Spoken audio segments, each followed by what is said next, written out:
So welcome everyone to our talks on Tuesday for June. Our title today, as you all know, is Disrupted Attunement, Supporting Families when Factors May Interfere with Typical Social Emotional Development. This is a part two from our part one, which is archived. We'd love for you all, if you weren't able to attend that and haven't viewed it yet, to also view that at your convenience or when you have some time. So our presenter for the second part is Ann Bailey Lipsett, who is an author, an educator, a developmental specialist, and also someone I am grateful to call a friend and a co-parent support group. I'm going to let Ann Bailey give you some more information about herself, again, just so that you all have an idea of where she's speaking from before she jumps into her presentation. So Ann Bailey, I'll hand it over to you. All right, thank you. And thank you all for coming back if you joined from last time. So I think Lorelei really covered all of it. I started as a general education teacher in elementary school and then kind of found my love was in special ed, and I went from there. I've also done a lot in DIR floor time. And so a lot of my work here comes from that, and the fellowship I just finished up in early relational health. And so again, a lot of what is included here is things that I learned and got to really dive into in that early relational health fellowship. So last month, we really talked about 3 factors that support the neurological development in infants and toddlers and promoting their social emotional development. And we focus on attunement, serve and return, and neuroception. And now we're going to get into what happens. There's factors that what can make it difficult for those ideals that we talked about last time. There's moments that you want to get into with your own children, and that you want to help the caregivers get into with your clients. But there are factors that can interfere with making that ideal happen. And so we're going to look at that from 3 different contexts. We'll start from the context of the caregivers, and then we'll get into the context of the infant toddler themselves and the atypical development that can happen. And then we'll briefly look at situational influences that can also interfere with it. And then from there, we'll talk about the universal supports that you can provide. Before we dive into a lot of this, I just want to take a moment as we're thinking about all these concepts and all the pieces, the good factors and then factors that aren't so great that can influence development. And just really remembering that there are so many factors that go into child development. And many of you are probably familiar with Brauffenberger's ecological systems model. And I just find it such a good reminder that while we have the child right there in the center, then there's all of these other pieces that are interacting with that child to help them become who they are and might make the influence them. And then that also gets into the concept of equifinality and multifinality, which we're going to keep coming back to. And I think it's really important because we get caught up, at least I do. I get caught up in this idea of, oh, as long as I do all these beautiful attunement pieces with my child, therefore I'm following the equation and they will be an amazing human being with no problems and no social emotional difficulties at all. And that's not true. We want to do the ideal, but we know these are human beings. There's a lot of factors at play in our children, and that it's not a straight equation. And so we can have the beautiful attunement that we've described, and that can lead to, your solid core outcome 1 of that. But you also have an attunement that might look differently. We're from a different cultural context, different factors that are also going to lead to outcome 1, and we shouldn't take away from those. Then we also have to think about multifinality. And as we talk, that's the idea that we have cause B. Like, we're going to talk about infants that are in the NICU. And so we know from research that can cause toxic stress, but that doesn't mean it has to. And so we need to be careful when we're working with families that we're not creating statements like, oh, well, your child did this as an infant, and therefore this will happen.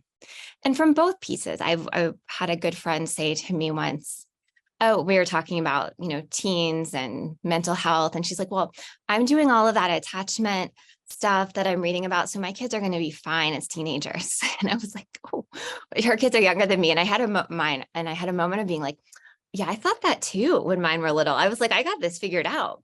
And it was quite a shock when we hit those tween ages and they still had all the feelings. I was like, wait, I thought I followed the handbook. So just keep those in mind as we're meeting caregivers where they are. So we'll start by looking at that context of caregivers. And we'll start with that concept. I'm sure you all have heard it before, of the ghosts in the nursery, because it's Freiberg's from 1980. But this idea that every caregiver brings their past with them. There are multi-generational beliefs that a caregiver brings to that dyad of how they should interact and how the child should interact with them, what their role is in society and their place. And then there's these implicit memories of childhood we each bring to our interactions. And I think about this a lot from like thinking about a child in the bath. And if a caregiver has a memory of getting in a lot of trouble for splashing in the bathtub, and maybe there was really good reason, it's that, that they were creating a massive mess, but whatever it is, they have this kind of they now have this visceral reaction to their own child splashing in the bathtub. And in this case, the child isn't splashing as much and it might be fine. There's not a problem with it, but they have their reaction doesn't match what's at the situation. But it's coming from this implicit memory that they might not even remember. And we all have these things these pieces that send us off and make us feel a little uncomfortable. And then infants can trigger a previous emotional experience as well. They can also, infants are they need us. They need us at every set. And if you have a caregiver or you yourself have didn't have your needs met or had your needs met in a different way or expected to provide different needs, there's going to be a lot going on there. And it's just these are all factors that can play into being with your child and joining them in attunement. But again, keeping in mind that equifinality, multifinality, it doesn't mean it's destiny. It's just something to keep in mind.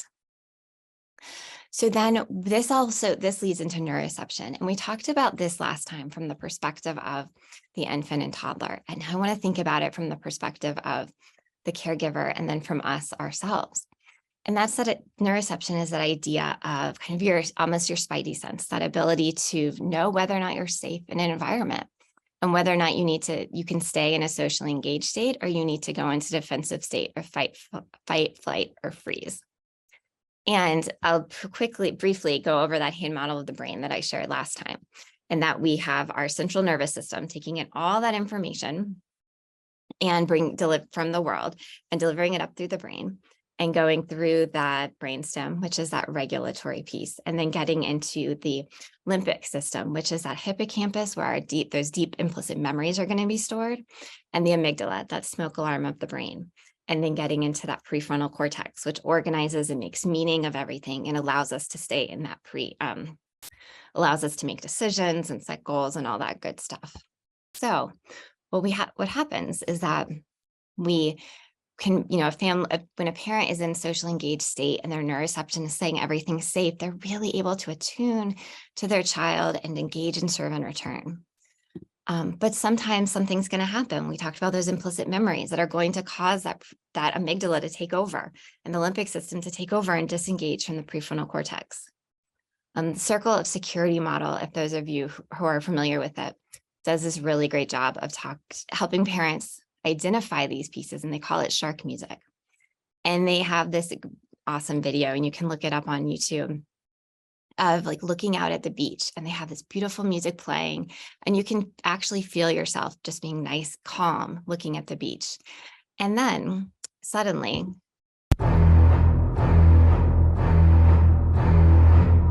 they shift the music from that calm, relaxed music into the shark music. And the idea is that not everybody actually is going to hear that shark music. You can be in a situation where everything else should be fine, but something inside you has been triggered and you're no longer in that fully socially engaged state. You're really coming from a place where your amygdala is on high alert. And this happens to all of us. It happens to parents and caregivers all the time.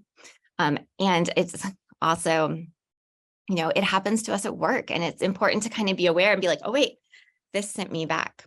So if you will kind of hover on the top of your screen, if you go to the top of your screen where it says You can see my screen. Actually, Lorelai, will you, or Seth, will you take over? Absolutely happy to. So go to the top of your screen. You should see in green, you are viewing Ann Bailey Lipsett screen.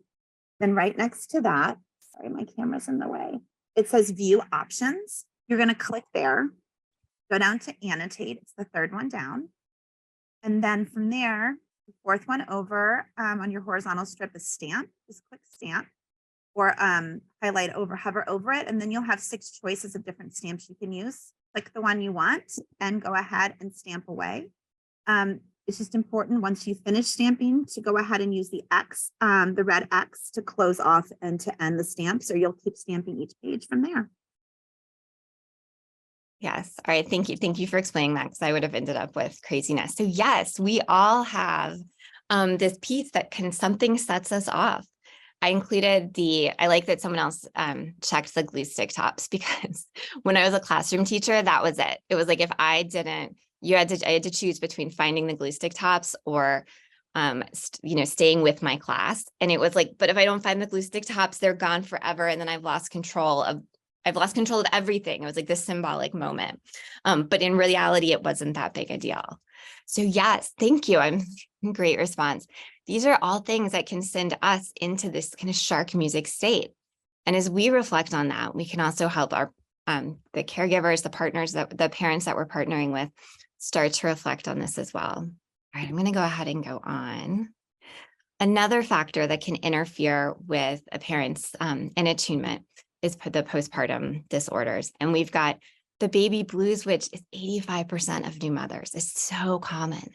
And it's going to happen in the onset in the first week, and it can last, it's going to usually fades within 2 weeks. And at this point, I think we all are fairly familiar with it, but as a mom going through it, it still feels uncomfortable. And what's wrong with me? This is supposed to be the happiest time in my life. And then we get into that postpartum depression, which goes on, it goes past that 2-week mark, and it can last up to 12 months. And it's in 10 to 15% of women when it's reported.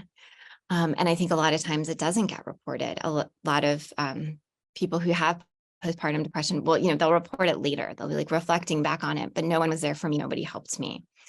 And I think a huge part for me is remembering that it can last up to 12 months. I find myself once a caregiver, a mom has a 10-month-old, 9-month-old baby, I'm like ready to go. Like, let's get down and break, let's analyze this and figure out what we're going to do. And I forget that a mom can still be, everything can feel just more weighted. And so just being very mindful of that as we interact with families.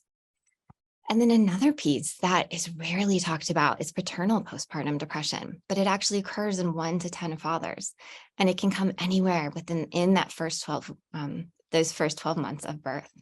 And so all of these are going to they're going to impact that family system, and really they can put a strain on the attunement and serve and return moments. Another factor that can interfere is is birth trauma. And this can come from the state of the mother's physical trauma, that something has happened to the mother's actual body during birth that is never going to be fully healed and returned to normal. And that might be something that they're not going to share with us. It's, in parts that's none of our business, but that can be a huge factor. And, the mom's ability, this child also represents what happened to her, and the fact that she'll never regain some of what she could do before having children or before that one experience. Then another piece is that loss of agency by medical professionals when something went wrong with the birth, or all of a sudden the medical professionals kind of switched into that mode of, we need to save this baby, we need to go to that emergency C-section. And I've talked to a lot of moms who feel that moment kind of stole their humanity. They went from being a patient to just kind of being a vessel, and they were lost. The medical professionals stopped talking to them as they were human. It was just like, we have to get through this. And what I think is important to keep in mind there is that moment of losing agency in these cases often carries over. If that child then ends up in the NICU, the mother can have that experience there. They can have that experience in early intervention. if they continue to have professionals who are speaking to them, not with them, and pulling them into as a team. I've seen it, I know in the elementary school, parents that have just showed up and they're either very angry and they don't trust professionals because they never had professionals listen to them, or rarely, I shouldn't say never, but after a while, they start to feel like it's never, or they're just broken and they feel like, I don't know what to do with my kid, so why try? You'll tell me what to do. And neither one of those are outcomes that we want for our families. So through all of this is, I feel like just such a heavy weighted topic, but what we can do for caregivers is provide them reflective space and join them in this. And so how do you in your practices find time to give that reflective space to caregivers? And it's not necessarily to sit down with the caregiver and say, well, let's talk about your childhood and how were you raised? But just finding that time and moment to sit, be like, oh, how is it going? How are you feeling? So go ahead, if you can, put in the chat what strategies or what do you do to make sure you're giving that reflective space to a caregiver?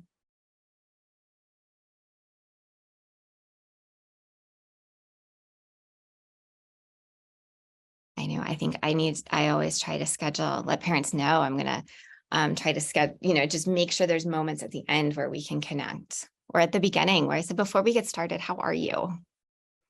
Yeah, open ended questions, being so important, being aware of the agenda and that list. And that sometimes your agenda can take a back seat to what the caregiver brings. Yeah, allowing them space. Let's know, what is that how do you make sure you're giving them space? Ooh, and see, there we go, pausing. Yeah.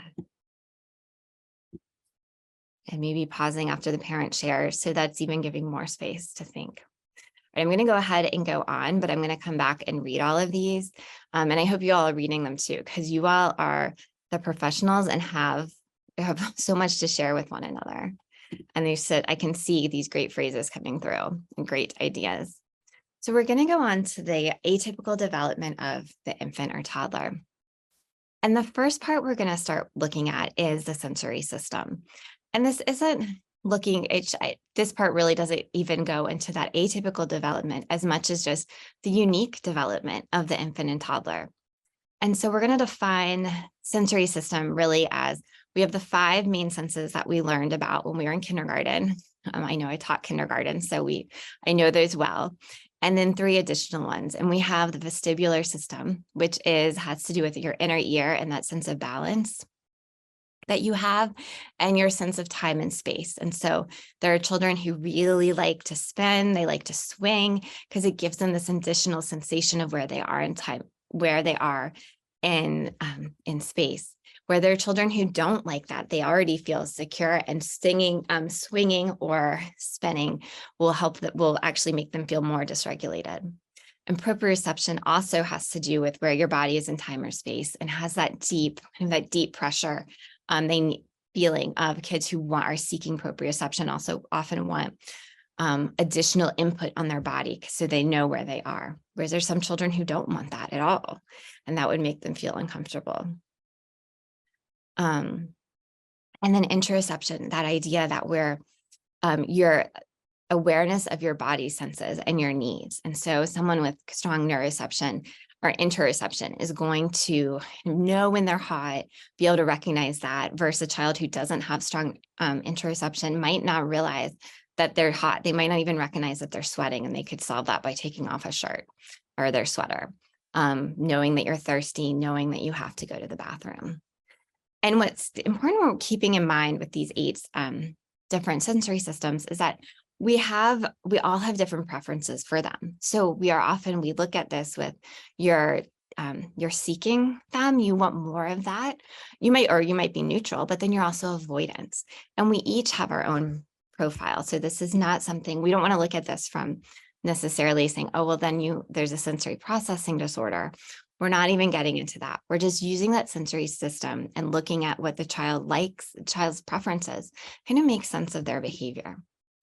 And so when we join families in observing their children, we can start observing and labeling behaviors that could indicate some of these unique sensory preferences.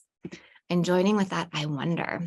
So I think of a mom who is frustrated because her child is always, she gives directions and the child seems avoidant and going away from her. And she's like, I don't understand. He doesn't want to listen.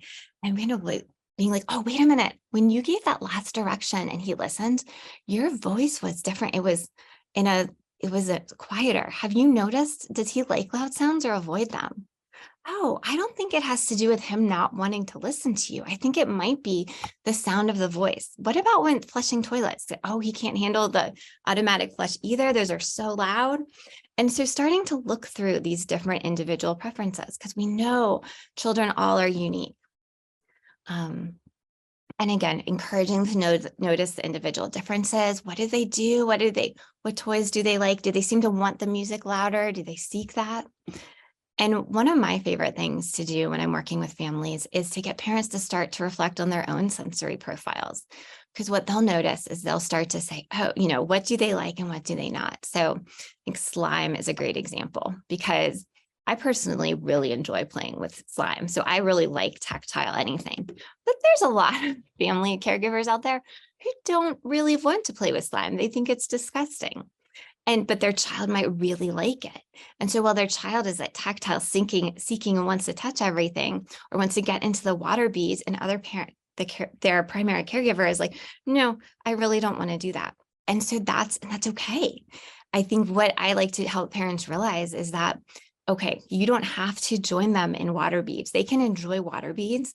And then you find another moment for attunement. Because if you join them in water beads and you're uncomfortable, you're not going to have a good attunement moment. You actually might, cause some mismatch. You might miss some of their overtures because you're so like disgusted by the water beads and the slime. And so we can end up having these mismatches. But when we help parents kind of recognize, oh, well, that's not a good activity, I'll find another one. Then they can start to process this.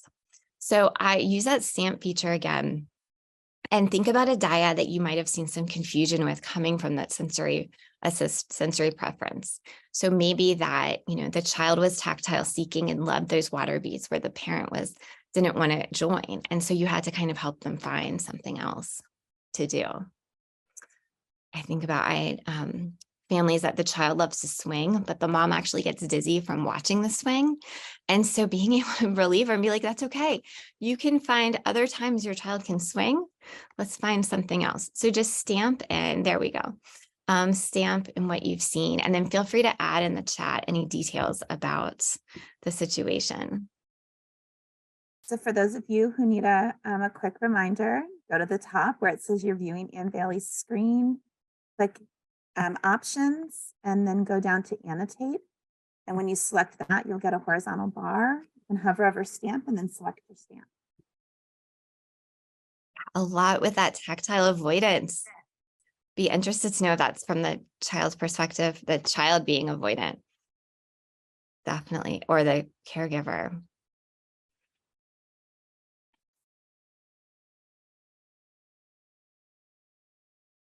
Yeah, so we see these moments kind of coming up in our between these dyads. And sometimes it really does. If the parent is making meaning of the child doesn't like me, or I don't like the child I'm failing because I don't want to play with slime, it's okay. We just have to understand, kind of reflect on ourselves. And with us too, if you don't like slime, that might not be a great thing to do with a child. All right, I'm going to go ahead and go on being mindful of time. Thank you for sharing that. So another piece that the infants and toddlers can bring themselves is when there is some delay in like the other, I'm sorry, I'm getting tripped up. In other factors, so not just from a sensory perspective, but if there is, actual delay in that sight, the eyesight coming in, the eye's ability to work together to process what's going on and take in that image.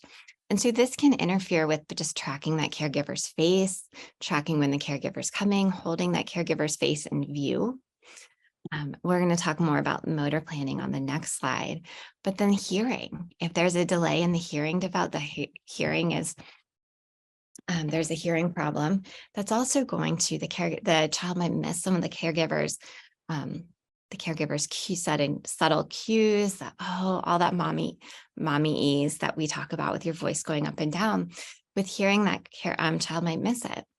And once if the caregivers know and understand these, we can, they can work around, they're seeing their child's unique preference. What is the trouble is that if we don't know that there's difficulty with sight, or we don't know there's difficulty with the hearing. I worked with a family who their child was not born in America and had never gotten the newborn screening. And they told us that their child was very stubborn and didn't like to listen. And she appeared to be very shy and reserved, but we did notice that if we gave direction, she never did it right away. She did it after the rest of the class did. She didn't really respond to her name, which family had warned us, but the meaning they had made of this was that she's stubborn and strong-willed, and she just needs to be shown what to do. You have to be hard on her. Well, the fire alarm went off in our kindergarten room. And it was the first time the fire alarm goes off, you usually end up with kindergartners in tears, and they're confused and it's really loud, and she didn't even jump.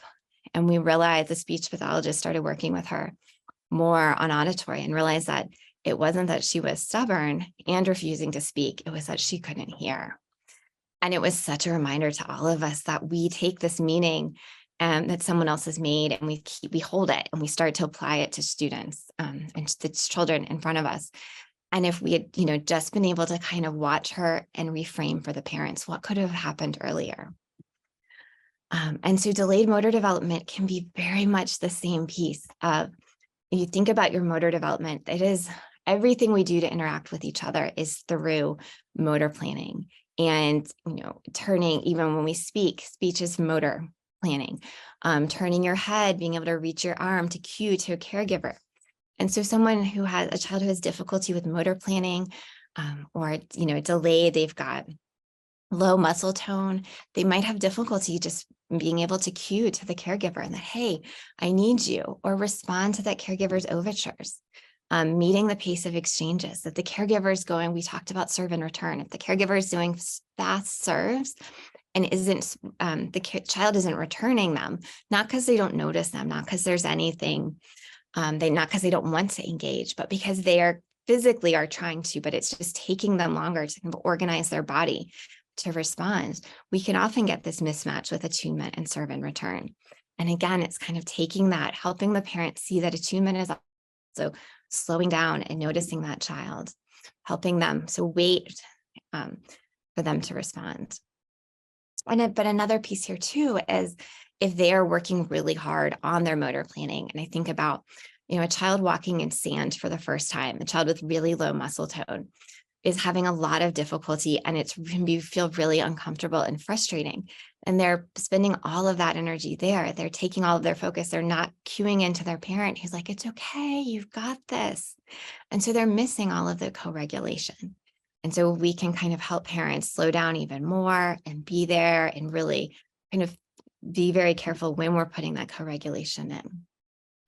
Another another factor infants can bring is that high needs infant. And I certainly can speak to this from personal experience, but that infant that just doesn't seem to be able to be settled you can look at this picture for very good reasons. My own daughter, it was extreme acid reflux. We would have called, colic years ago.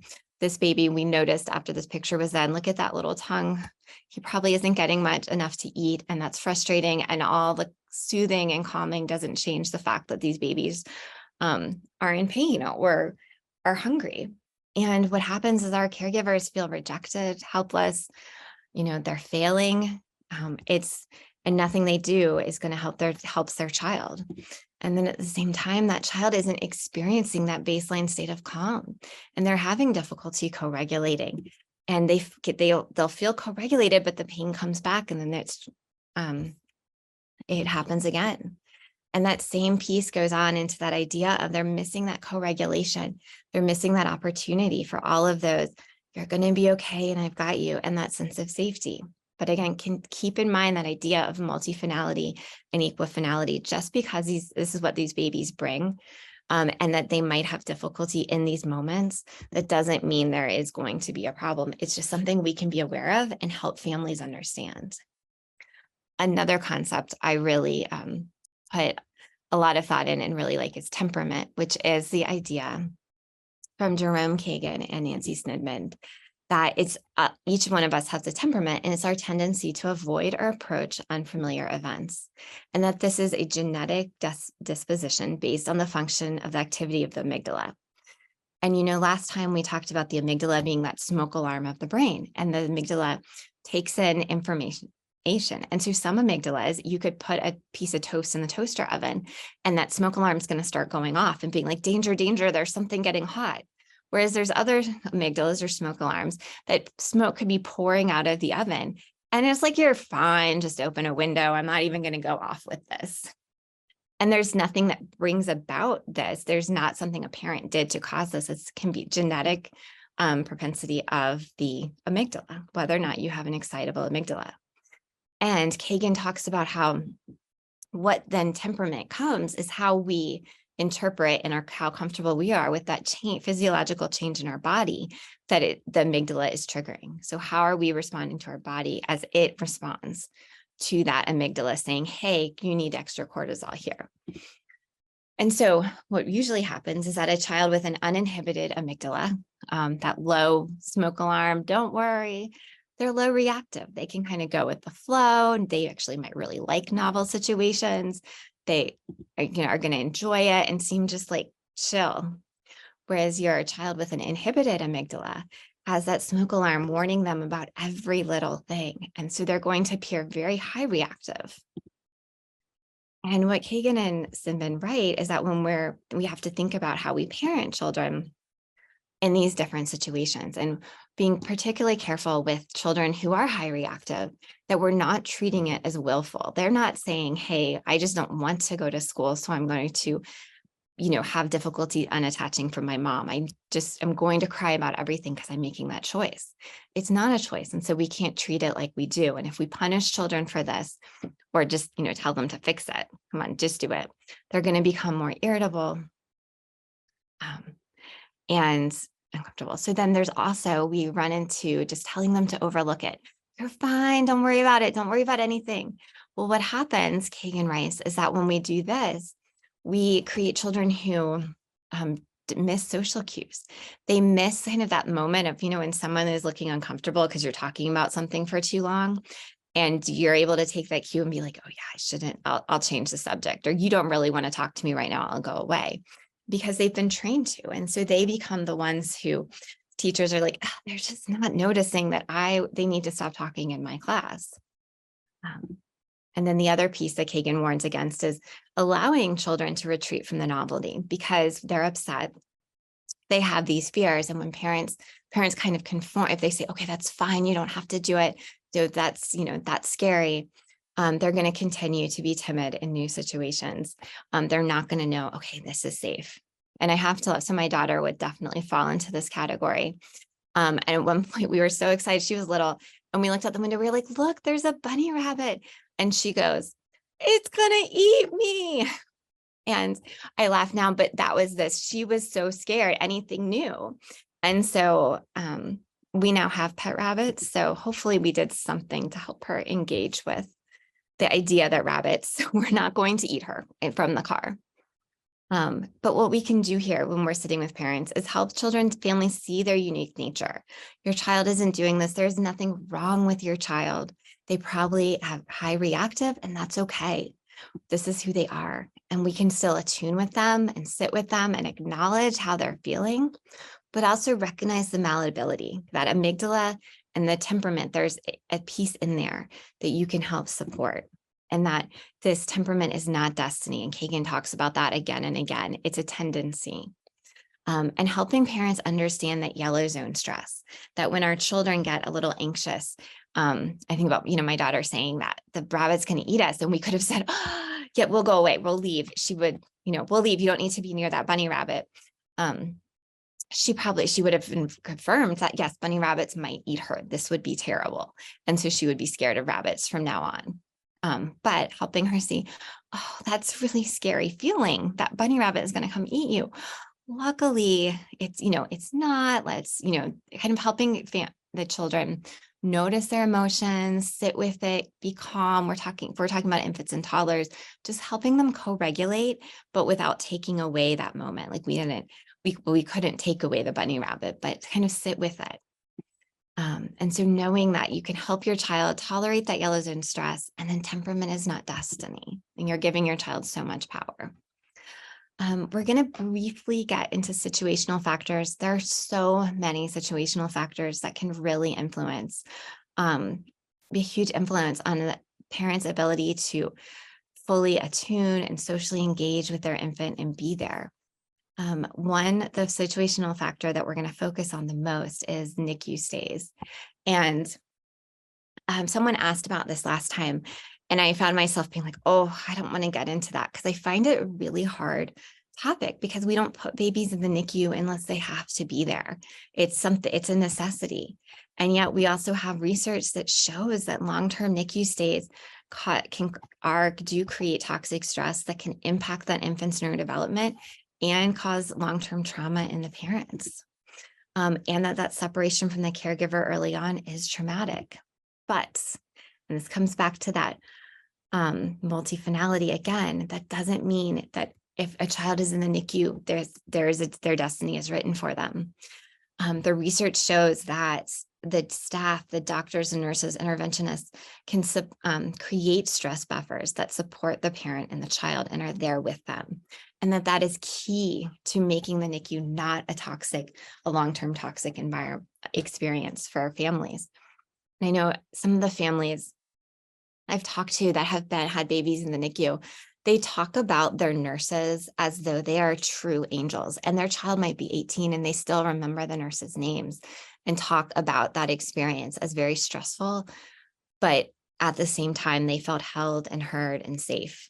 And I really appreciate someone put in the chat that NICU mom, it all takes is someone saying, I understand. And I appreciate that so much. And that is that idea of buffering that stress, particularly if we're aware of families who might have high ACE scores already, because otherwise they are having a long-term trauma reaction that is, they have the toxic stress because it's going on and on and on. And then they're going to go bring this infant home. So like I said, there is no way we can get into all the family stressors. But I'd love to know which ones you run into in your practice. And I know when I was in Northern Virginia, there was deportation, and that fear of deportation and being separated was a huge factor that would really preoccupy families.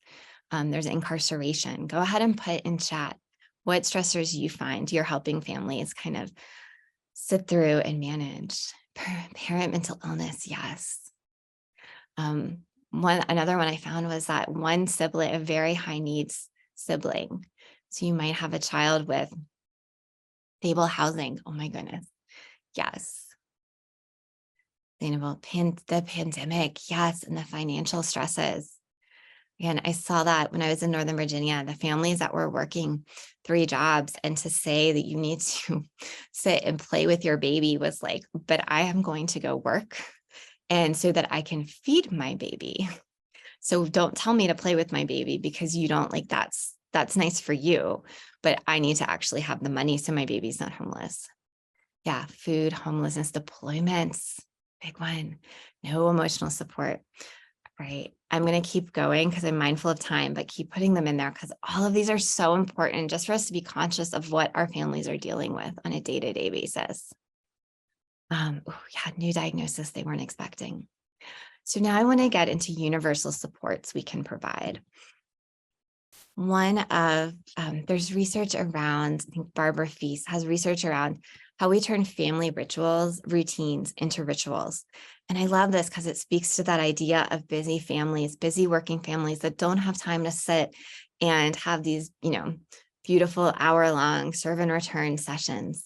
But we're really looking at, well, how do you take your daily grooming rituals, preparing meals, your dinners, bedtime routine, cleaning, even cleaning your rooms? How do you turn this into a ritual where you are attuned and joining together and all the meaningfulness that's behind that? Last month, I got to hear Dr. Marva Lewis speak on her research behind PATH, which is positive attitudes towards hairbrushing. And I just thought it was so genius because she showed us all these clips that she has of 2 to 3 minute clips of mothers brushing their children's hair. And some of these mothers are 18 and incarcerated, and they still have these beautiful moments of connecting with their child in this hairbrushing opportunity. And she even pulls out the five different times in the quick hairbrushing moment that they can have this attunement and the preparation, negotiating, what am I going to put in my hair, combing your hair, play, closing rituals. Oh, you're looking good. I think that was such a beautiful example of taking this what could be a routine and putting it into a ritual. And I wish I had read this research before, when I had children whose hair I was brushing. We did not do that. It was not a happy time in our house. So growing up, if you want to put in the chat, what was a routine in your house that turned into a family ritual? What?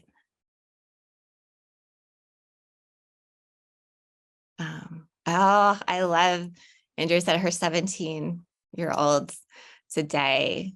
Oh, I love that. Yeah, put in the chat what you do. My daughter does competitive gymnastics, and I'm trying to really hard after hearing this research. So when I do her gymnastics hair, to make it meaningful instead of what it has been, which is like, this can hurt and it won't fall out, or it won't hurt, and your hair is going to fall out on the mat. Isn't that terrible? But I'm trying. Oh, slowing down. Yes. Game nights. Yes. Special foods. And all of these pieces. And I think when we think about these families who they feel like their agency was taken away from medical providers and from the doctors at the birth, the NICU, from all of these different pieces. And we have that power differential of we're coming in to tell them what to do. And yet we can take what they're doing and say, this is amazing. What you are actually doing with your family, handing down your grandmother's recipe, spending time doing these pieces that you're already doing, pull that out. These are great moments that you already have. Yeah.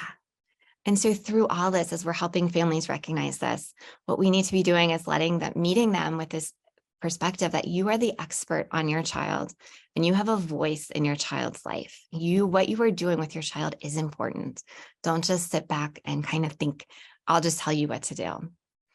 And Kevin Nugent, who's done the newborn observational behavior scale, which if you all have any, I don't know if any of you are familiar with it, but I love it because what it does is it's a very quick screener that goes in, pediatricians and NICU nurses and practitioners go in and they go to do the screener with the family, with the baby. And it really is, all you're really doing is going through a series of exercises and asking the family to join you in observing this child.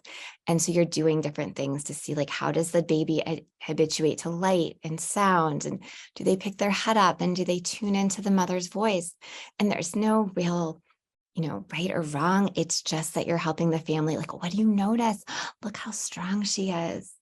And the research behind this has been, when they've done it in different cultures where fathers usually are not as involved, it suddenly brought the fathers to the table and given them almost permission to be involved in the language and like, hey, this is how we observe your child and make meaning behind it. So some of the phrases and the questions that the NBO recommends is when you're meeting with that family, to ways to show, hey, we're here with you. We're not coming in to talk at you. We want to really join you. Asking questions like, how did you choose this name?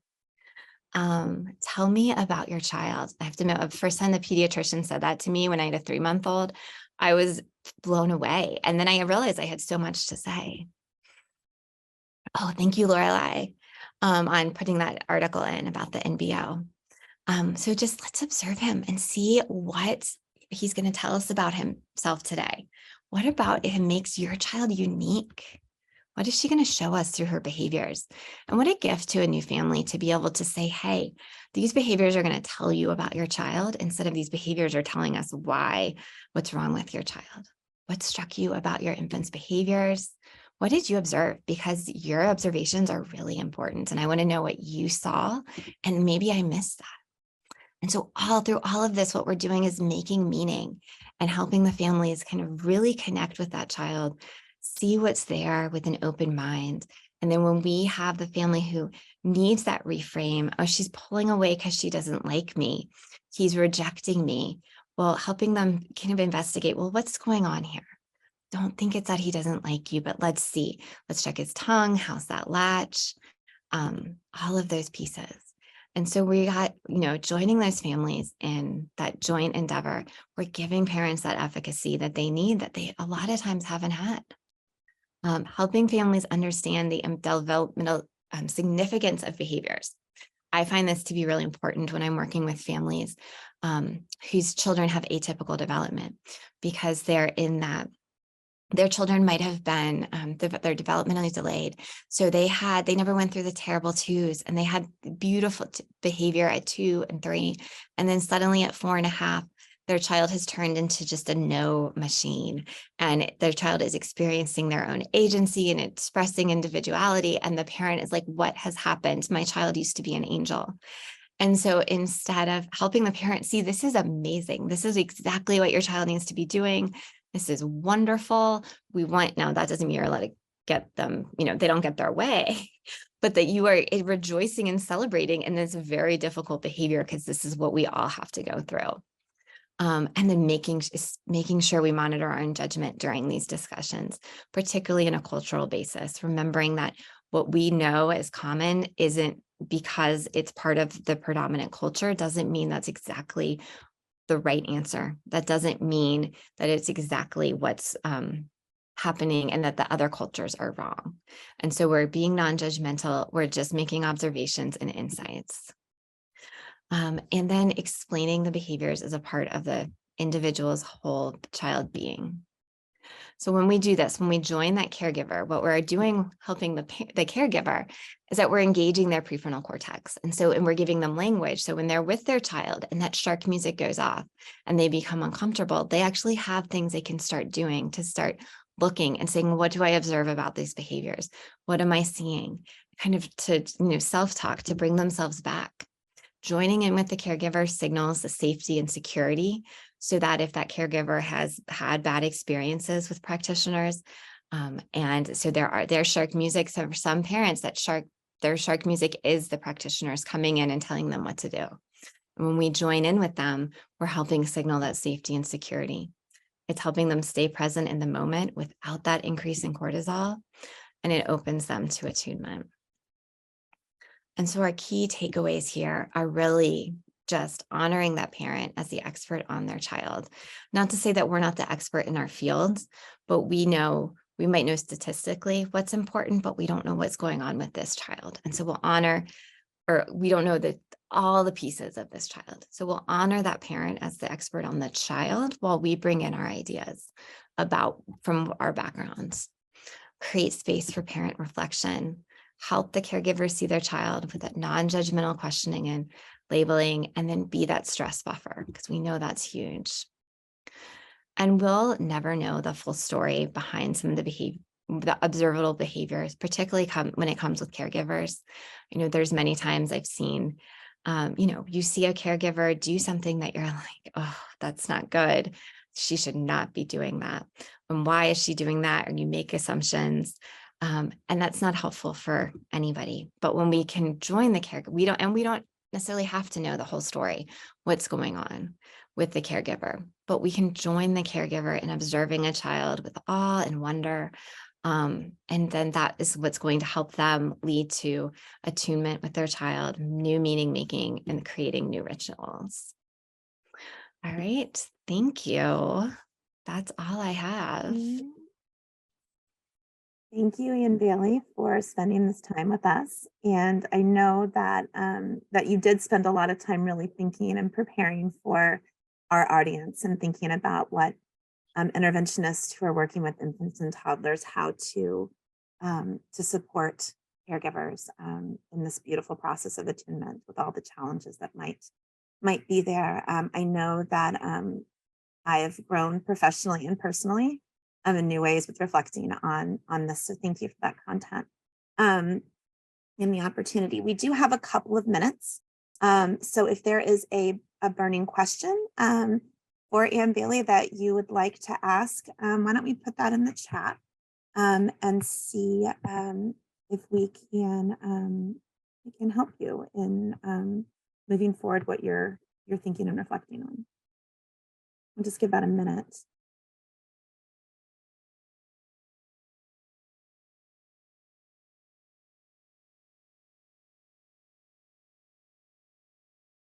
We're waiting here a moment. I had my own shark music during the session where my child came in during our recording or during our event, and that was my like dun dun dun. But it all went to school. So a lot of thank yous. So it looks like no burning questions right now, and sometimes this is something too that you have to kind of mull over and think about. So please do know that this will be posted on our archive along with the handout that you all received when you registered. And there you'll find links to, for example, the shark music video that Ann Bailey talked about. Please also check your email to complete. Ann Bailey, I think there's one more slide. There. Oh, thank you. Thank you. There we go. So please be sure to check your inbox and take the survey. And then that's how you'll be able to download and get the certificate for your recertification points. All right, you all, thank you so much for joining us. And please be on the lookout for registration for our next, our July Talks on Tuesdays. Hi, everyone. Just saw one more question. Do we have you time? Did see a question. Yeah. Wonderful. Why don't we go to that? Yeah, I just put it in. Suggestions for a parent who doesn't understand serve and return. Is unable to pause. It's hard. I think sometimes, I mean, there's just discussing, like teaching them serve and return, and that language can be helpful because it makes them mindful of it. And then also all those reflective questions of what do you notice? Like, let's just sit and watch your child. I find often parents that I feel like there's a lot of they bring that high energy. They really need their kid to respond. And sometimes they need, they need someone to really be like, it's okay, let's just sit and watch and model what this is going to look like. And so, yeah, I don't know if having sit down, let's watch and see what your child does. I know when I'm working with coaches, I think it's harder to do with parents, but when I'm working with teachers, I often tally how many, like, or just actually draw the picture of how many comments the teacher had, then how many back and forth the child had, and to help them reflect. And actually, as I say that, you have modeled use timers, actually video recording and talking about, am I frozen? No. Oh, okay. It looked like, yeah, keeping track, video recording. And, in floor time, we call it circles instead of serve and return. And so kind of that concept of how many circles you got in or back and forth, and then almost drawing the picture of the circle. So has helped some of my families, but the video reflecting and being able to watch it later with them and be like, oh, look, he's returning, like, and talking about it from there. All right, thank you all. I think that was the only question I saw when I was looking through, and hopefully that was useful for a more specific strategy there. Yeah, Andrea likes the circle. She says that's a great idea. So I also, if you didn't see the chat, for those of you who are still on with us, I am still the newbie on this wonderful Virginia Early Intervention Professional Development team, and we take a break over the summer on Talks on Tuesdays. So your next Talks on Tuesdays will be September. And it will be looking forward to a really phenomenal set of Talks on Tuesdays related to genetics and early intervention that will kick off then. So a little bit to whet the appetite. Please look out for those registrations that will come your way in August. All right, everyone. Thank you for joining.